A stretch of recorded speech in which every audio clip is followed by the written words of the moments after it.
Goeienaand. Ons is besig met 'n reeks aandgesprekke vanuit die Psalms. Sing voor in die koor van die Here, Psalm 148. God het die aarde doelbewus as woonplek vir die mens geskep. Die mens kon die aarde bewoon en bewerk. Hy kon van die aarde lewe. God het die mens wat na sy beeld geskep is, egter ook in 'n besondere verantwoordelike posisie ten opsigte van die res van die skepping geskep. Hy moet naamlik die aarde ook beheer. Dis 'n besondere posisie met 'n besondere verantwoordelikheid. Ons moet ons verwonder oor hierdie spesiale verhouding wat God met ons as mense wat na sy beeld geskep is, aangaan, en ook watter verantwoordelikheid daarmee gepaard gaan. Ons word die rentmeesters van God om die skepping te bewoon, te bewerk en te bewaak. Aan die een kant is dit die bedoeling dat ons saam met die skepping God loof.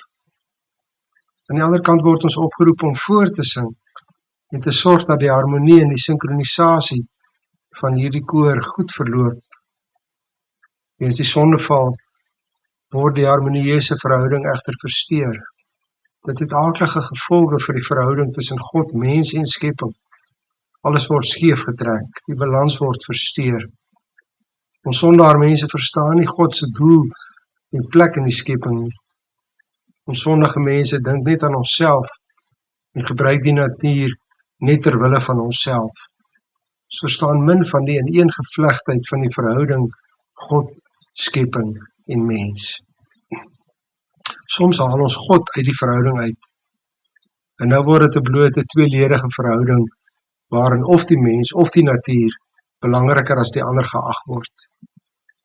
Die voortdurende stryd oor wie die belangrikste is, sal nie ophou, omdat daar nie perspektief is op wie eintlik die belangrikste is nie.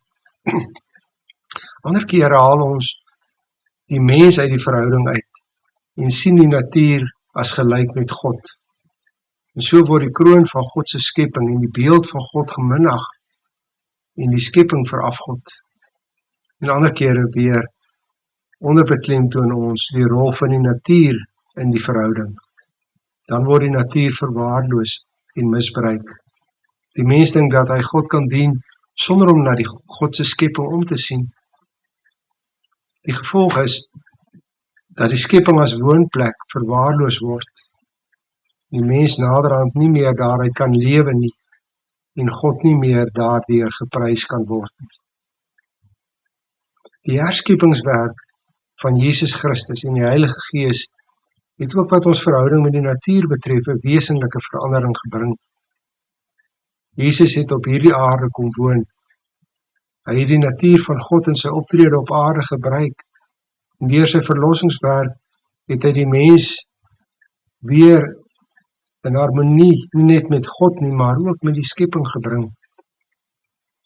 En net so werk die Heilige Gees in sy herskepping van die mens die regte gesindheid in ons harte.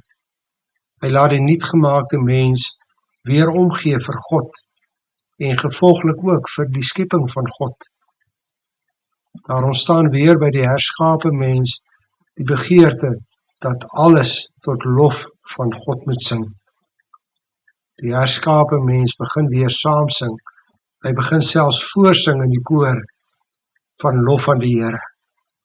Hy ons roep die ganse skepping op om saam met ons die Here te loof. Ons lees nou Psalm 148. Prys die Here vanuit die hemele. Prys hom in die hoë hemel. Prys hom, kom, prys hom alle engele. Prys hom alle hemelwesens. Kom, prys hom son en maan. Prys hom alle sterre. Prys hom hoogste hemele en waters in die hoë hemelruim. Laat hulle die naam van die Here prys, want hy het beveel en hulle is geskep. Hy het hulle vir altyd hulle vaste plek gegee, vir hulle 'n orde neergelê waar buite hulle self nie kan beweeg nie. Prys die Here van die aarde af, seediere en al die oseane, weerlig en haal, sneeu en miswolke, stormwind wat sy opdragte gehoorsaam, berge, al die heuwels, vrugtebome, al die seders wilde diere, al die vee, al wat kruip of vlieg, laat hulle die naam van die Here prys, want sy naam alleen is hoog verhewe. Sy majesteit strek oor die aarde en oor die hemel.